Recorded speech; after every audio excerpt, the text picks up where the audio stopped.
That's the way it performed. Yeah, I think it's been a continuation of spring and fall camp as well, though. We really came out, and our goal all both fall camp and spring practice was to be able to throw the ball effectively and really use the weapons we have on offense to get after a defense. And I think that we showed it tonight.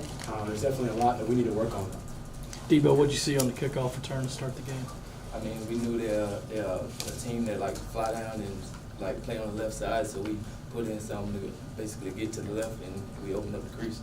It seemed like you two have a really good chemistry. Could you just talk about what you have between each other that allows you to find each other on the field?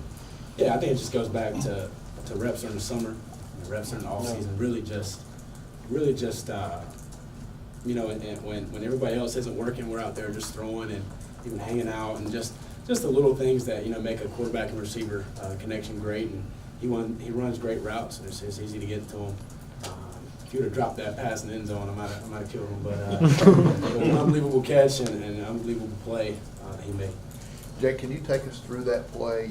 You had to scramble to get away from the defense. It looked like you were going to run, and then you saw Debo. Just how did that all play out? Yeah, so we were just faking a run to the left, and faking and come around, and truth be told, it was actually supposed to go to Hayden. And I get my head around, and I see him right in my face, so just kind of stiff arm him and I was about to run, and then I see Debo just running across the field, and I just gave him a chance, and he made an unbelievable play, like I said. It was great. It's great to have guys like him out there. Debo, what did you see? I mean, we work on scramble drill every other day at practice, so when he rolled out, I just kept on going on the route, and I seen the ball coming, I just had to make a play. Jake, what happened on the interception and really after that when you kept having these chances to put them away and they kept coming after you? Yeah, interception, just a vertical play. They got some pretty good pressure on the play, and their safety kind of leaned toward Brian, and I feel like I kind of made a late decision getting it to Debo, making a really long pass.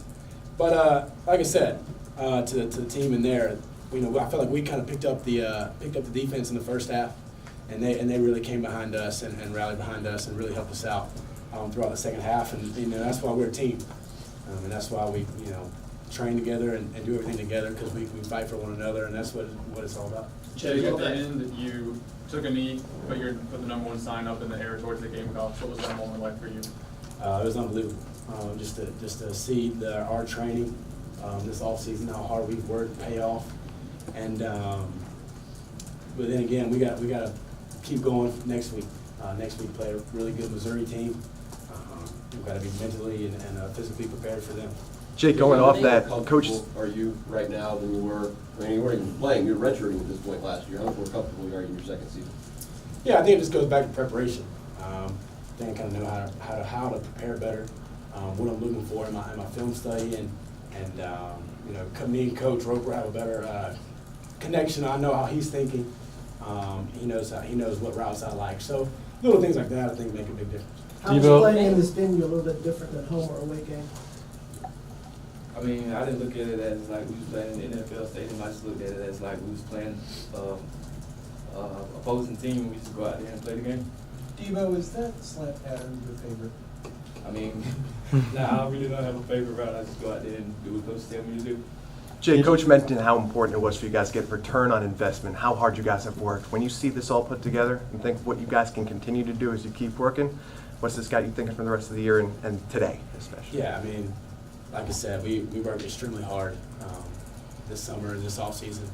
About 50 guys stayed here during May, and just really just wanted to work extremely hard. Last year Birmingham Bowl coming up short. We got a taste of what it takes to win, the way we finished the season. So we really just busted our tail, and to see it pay off out here has been great. But like I said, next week we got to do the same thing. We talk about it all the time. One of our sayings is "So what? Now what?" It's usually negative, like you make a bad play. It's like "So what? Now what?" But it can be in a positive sense too. That play's over. I mean, game's over. On to the next one, and all our efforts into Missouri. Debo, 3 touchdowns in the first game. I mean, could have gone much better for you. I mean, the coach just put me in a position to make plays, and I just go out there and do my job. Jake, in the third quarter, what did you see from the defense while you're watching on the sideline, or did you get spend much time paying attention to what? From our defense? Yeah, from your defense, what was going on? Yeah, just they brought more energy. You know, they in the first half they really started to get after, and they, like I said, they really had our backs. Forced some turnovers that were big for us, and had some big stops. And like I said, that's what the team's about. We pick each other up. Jay, can you talk about your offensive line? They were going up against one of the top defensive lines in the country today. How do you think they did? Unbelievable job. Unbelievable job in pass protection. They knew that we were going to throw it, you know, all game. I don't know the stats how many times I threw it, but you know, it was a big task for them. And two of the sacks, they brought one that we can pick up. So it's not their fault. You know, we got to do things in our concepts to get the ball out faster, and then you know, that one pressure on the interception. But other than that, man, they did an unbelievable job protecting me against a really good D-line, like you said. Jay, when you see him against single coverage, is your mouth water?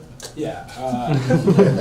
I honestly don't believe, you know, he probably won't ever say it because he's a humble guy, but I don't think anyone, you know, in the country can guard. And especially the way we've trained together.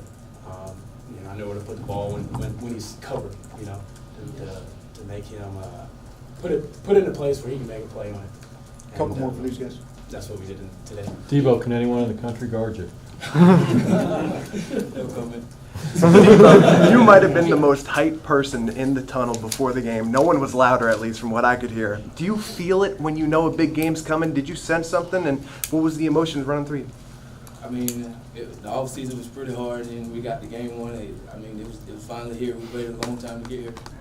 Guys, how much of a benefit is it for this to be the first game of the season against such a quality opponent? Yeah, and I think it sets a tone for our season. I think it sets a tone that, you know, we know how hard we have to prepare every week. And we don't treat any team any different. Like I said, all our energy, all our preparation is now in Missouri, and they have a great football team, so we got to go out there and play. One more. Did you like being the underdog today? I think they had you 5-point underdogs going in today. Yeah, I mean, I don't really look at that because when you get on the field, all numbers and talk don't matter. It's about, you know, who executes their plays better and who scores more points. So.